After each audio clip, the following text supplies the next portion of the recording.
O Livro dos Espíritos, Allan Kardec, editora ID, página 388, Duração das Penas Futuras. Questão 1003. A duração dos sofrimentos do culpado na vida futura é arbitrada ou subordinada a alguma lei? Deus não age jamais por capricho e tudo. No universo está regido por leis em que revelam a sua sabedoria e a sua bondade. Questão 1004. Sobre o que está baseada a duração dos sofrimentos do culpado? Sobre o tempo necessário ao seu aperfeiçoamento. O estado de sofrimento e de felicidade sendo proporcional ao grau de depuração do espírito, a duração e a natureza dos seus sofrimentos depende do tempo que ele emprega para se melhorar. À medida que ele progride e que os seus sentimentos se depuram, seus sofrimentos diminuem e mudam de natureza. São Luís. Questão 1005. Para o espírito sofredor, o tempo parece tão longo ou menos longo como se estivesse vivo? Parece-lhe ainda mais longo. O sono não existe para ele. Não é senão para os espíritos que atingiram um certo grau de depuração que o tempo se eclipsa, por assim dizer, diante do infinito. Questão 1006. A duração dos sofrimentos do espírito pode ser eterna? Sem dúvida. Se for eternamente mal, quer dizer, se não deva jamais se arrepender nem se melhorar, ele sofrerá eternamente. Mas Deus não criou seres para que sejam perpetuamente devotados ao mal. Ele não os criou senão simples e ignorantes, e todos devem progredir num tempo mais ou menos longo segundo sua vontade. A vontade pode ser mais ou menos tardia, como há crianças mais ou menos precoces. Contudo, ela vem, cedo ou tarde, pela irresistível necessidade que o espírito experimenta de sair de sua inferioridade e ser feliz. A lei que rege a duração das penas é, pois, eminentemente sábia e benevolente, visto que subordina essa duração aos esforços do espírito. Ela não lhe tira jamais seu livre-arbítrio. Se dela faz mau uso, suporta-lhe as consequências. São Luís. Questão 1007. Há espíritos que jamais se arrependem? Há espíritos nos quais o arrependimento é muito tardio, mas pretender que eles não se melhorem jamais seria negar a lei do progresso e dizer que a criança não pode tornar-se adulto. São Luís. Questão 1008. A duração das penas depende sempre da vontade do espírito e não há as que lhe são impostas por um tempo dado? Sim, as penas podem ser-lhe impostas por um tempo, mas Deus, que não quer senão o bem de suas criaturas, acolhe sempre o arrependimento, e o desejo de melhorar-se não é jamais estéril. São Luís. Questão 1009. Segundo este entendimento, as penas impostas não seriam jamais pela eternidade? Interrogai o vosso bom senso, vossa razão. Perguntai-vos se uma condenação perpétua por alguns momentos de erro não seria a negação da bondade de Deus, que é, como efeito, a duração da vida fosse ela de 100 anos em relação à eternidade? Eternidade. Compreendeis bem essa palavra? Sofrimentos, torturas sem fim, sem esperança por algumas faltas?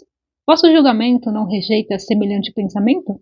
Que os antigos tenham visto no Senhor do Universo um Deus terrível, ciumento e vingativo, isso se concebe na sua ignorância. Emprestaram à divindade as paixões dos homens. Mas não está aí o Deus dos cristãos, que coloca o amor, a caridade, a misericórdia, o esquecimento das ofensas no lugar das primeiras virtudes? Poderia ele próprio faltar às qualidades das quais faz um dever? Não há contradição em atribuir-lhe a bondade infinita e a vingança infinita? Dizeis que antes de tudo ele é justo e que o homem nem compreende sua justiça. Mas a justiça não exclui a bondade, e ele não seria bom se consagrasse penas horríveis, perpétuas, à maior parte de suas criaturas. Poderia fazer a seus filhos uma obrigação da justiça se não lhes tivesse dado os meios de compreendê-la? Aliás, não é o sublime da justiça, unida à bondade, fazer depender a duração das penas dos esforços do culpado para se melhorar? Aí está a verdade desta palavra. A cada um segundo suas obras. Santo Agostinho. Interessai-vos por todos os meios que estão em vosso poder em combater, em destruir a ideia da eternidade das penas. Pensamento blasfematório, contrário à justiça e à bondade de Deus. A mais fecunda fonte da incredulidade, do materialismo e da indiferença que invadiu as massas depois que sua inteligência começou a se desenvolver. O espírito em vias de se esclarecer não fora senão mesmo desbastado. Dela cedo compreendeu a monstruosa injustiça. Sua razão a repele e, então, lhe falta raramente confundir no mesmo ostracismo, a pena que o revolta e o Deus ao qual a atribui. Daí os males inumeráveis que se precipitaram sobre vós e aos quais viemos vos trazer remédio. A tarefa que vos assinalamos vos será tanto mais fácil quanto às autoridades sobre as quais se apoiam os defensores dessa crença. Têm todos evitado de se pronunciarem formalmente. Nem os concílios, nem os pais da Igreja decidiram essa grave questão. Se, segundo os próprios evangelistas, e tomando ao pé da letra as palavras emblemáticas do Cristo, ele ameaçou os culpados com o fogo que não se apaga com o fogo eterno. Não há absolutamente nada nessas palavras que prove tê-los condenado eternamente. Pobres ovelhas desgarradas, sabei pressentir junto a vós o bom pastor que, longe de vos querer banir para sempre de sua presença, vem ele mesmo ao vosso reencontro para vos reconduzir ao aprisco. Filhos pródigos, abandonai vosso exílio voluntário, voltar vossos passos para a morada paterna, o Pai vos estende os braços e mantém-se sempre pronto para festejar vosso retorno à família. Lamenais. Guerras de palavras, guerras de palavras. Não fizestes verter bastante sangue? É preciso, pois, ainda reacender as fogueiras? Discutem-se sobre os temas eternidade das penas, eternidade dos castigos. Não sabeis, pois, que o que entendeis hoje por eternidade, os antigos não entendiam como vós? Que o teólogo consulte as fontes e, como todos vós, descobrirá nelas que o texto hebreu não deu a palavra que os gregos, os latinos e os modernos traduziram por penas sem fim, irremissíveis, a mesma significação. Eternidade dos castigos corresponde à eternidade do mal. Sim, tanto que o mal exista entre os homens, os castigos subsistirão. E no sentido relativo, que importa interpretar os textos sagrados. A eternidade das penas, portanto, não é senão relativa e não absoluta.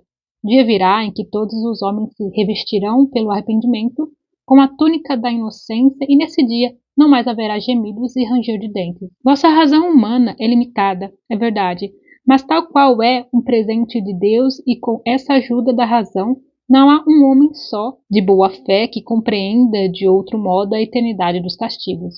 A eternidade dos castigos. Como seria preciso, pois, admitir que o mal fosse eterno? Só Deus é eterno e não poderia criar um mal eterno. Sem isso, seria preciso arrancar-lhe os mais sublimes dos seus atributos, o soberano poder, porque não é soberanamente poderoso quem pode criar um elemento destruidor de suas obras. Humanidade, humanidade, não mergulhes, pois, mais teus melancólicos olhares nas profundezas da terra para aí procurar os castigos. Chora, espera, espia e refugia-te no pensamento de um Deus intimamente bom, absolutamente poderoso, essencialmente justo. Platão. Gravitar para a unidade divina, tal é o destino da humanidade. Para alcançá-lo, três coisas são necessárias: a justiça, o amor e a ciência. Três coisas lhe são opostas e contrárias: a ignorância, o ódio e a injustiça. Pois bem, digo-vos em verdade, mentes a esses princípios fundamentais, comprometendo a ideia de Deus pelo exagero de sua severidade. Duplamente a comprometeis, deixando penetrar no espírito da criatura a ideia de que há nela mais de clemência, de mansuetude, de amor e de verdadeira justiça do que não atribuis ao ser infinito. Destruis mesmo a ideia do inferno, tornando ridículo e inadmissível as vossas crenças, como é o vosso coração o hediondo espetáculo dos carrascos, das fogueiras e das torturas da Idade Média. Pois bem, é quando a era das represálias cegas já foi para sempre banida das legislações humanas que esperais mantê-la no ideal? Ó, crede-me, irmãos de Deus e em Jesus Cristo, crede-me, ou resignai-vos em deixar perecer entre vossas mãos todos os vossos dogmas antes de os deixar variar, ou bem vivificai-os abrindo-os aos benfazejos eflúvios que os bons vertem-lhe nesse momento. A ideia do inferno, com suas fornalhas ardentes, com suas caldeiras ferventes, pôde ser tolerada, quer dizer, perdoável, em um século de ferro. Mas no 19º, isso não é mais que um vão fantasma próprio. Quando muito, para assustar as criancinhas e no qual as crianças não creem mais quando são grandes. Persistindo nessa mitologia assustadora, engendrais a incredulidade, mãe de toda a desorganização social. Eis porque tremo, vendo toda uma ordem social abalar e desabar sobre sua base falsa de sanção penal. Homens de fé ardente e viva, vanguardeiros do dia da luz, ao trabalho, portanto, não para manter velhas fábulas e de hoje em diante, sem crédito, mas para reavivar, revivificar a verdadeira sanção penal, sob formas relacionadas com os vossos costumes, vossos sentimentos e as luzes de vossa época. Que é com efeito o culpado? É aquele que, por um desvio, por um falso movimento da alma, se distancia do objetivo da criação, que consiste no culto harmonioso do belo, do bem, idealizados pelo arquétipo humano, pelo homem-deus, por Jesus Cristo. Que é castigo? A consequência natural, derivada desse falso movimento, uma soma de dores necessária para o desgostar de sua disformidade, pela experimentação do sofrimento. O castigo é o aguilhão que excita a alma, pela amargura, a se curvar sobre si mesma e a retornar para o caminho da salvação. O objetivo do castigo não é outro senão a reabilitação, a libertação. Querer que o castigo seja eterno por uma falta que não é eterna é negar-lhe toda a razão de ser. Digo-vos em verdade, cessai de colocar um paralelo na sua eternidade. O bem, essência do Criador, com o mal, essência da criatura. Isso seria aí criar uma penalidade injustificável. Afirmar é ao contrário, a amortização gradual dos castigos e das penas pela transmigração e consagrareis com a razão unida ao sentimento, a unidade divina. Paulo, apóstolo. Vê-se excitar o homem ao bem e o afastar do mal pelo engodo de recompensas e o medo de castigos. Mas se esses castigos são apresentados de maneira a qual a razão se recusa a acreditar neles, não terão sobre o homem nenhuma influência. Longe disso, ele rejeitará tudo, a forma e o fundo. Que se lhe apresente, ao contrário, o futuro de maneira lógica, então ele não o rejeitará. O Espiritismo lhe dá essa explicação. A doutrina da eternidade das penas, no sentido absoluto, faz do Ser Supremo um Deus implacável. Seria lógico dizer de um soberano que ele é muito bom, muito benevolente, muito indulgente, que não quer senão a felicidade dos que o cercam, mas que, ao mesmo tempo, é ciumento, vingativo, inflexível no seu rigor, que pune com o último suplício as 3/4 partes dos seus indivíduos por uma ofensa ou uma infração às suas leis, aqueles que faliram por não as ter conhecido? Não seria isso uma contradição? Ora, Deus pode ser menos bom do que seria um homem? Outra contradição se apresenta aqui. Visto que Deus tudo sabe, sabia, pois, criando uma alma que ela faliria, ela foi, portanto, desde sua criação, votada à infelicidade eterna. Isso é possível? É racional? Com a doutrina das penas relativas, tudo está justificado. Deus sabia, sem dúvida, que ela faliria, mas lhe dá os meios de se esclarecer por sua própria experiência, por suas próprias faltas. É necessário que ela expie seus erros para ser melhor consolidada no bem, mas a porta da esperança não lhe é fechada para sempre, e Deus faz depender o momento de sua libertação dos esforços que faz para o atingir. Eis o que todos podem compreender, o que a lógica, a mais meticulosa, pode admitir. Se as penas futuras tivessem sido apresentadas sob este ponto de vista, haveria bem menos céticos. A palavra eterno é frequentemente empregada na linguagem vulgar, como figura para designar uma coisa de longa duração e da qual não se prevê o termo, embora se saiba muito bem que esse termo existe. Dizemos, por exemplo, os gelos eternos das altas montanhas dos polos, embora saibamos, de um lado, que o mundo físico pode ter um fim, e, de outra parte, que o estado dessas regiões pode mudar pelo deslocamento natural do eixo ou por um cataclisma. A palavra eterno, nesse caso, não quer, pois, dizer perpétuo até o infinito.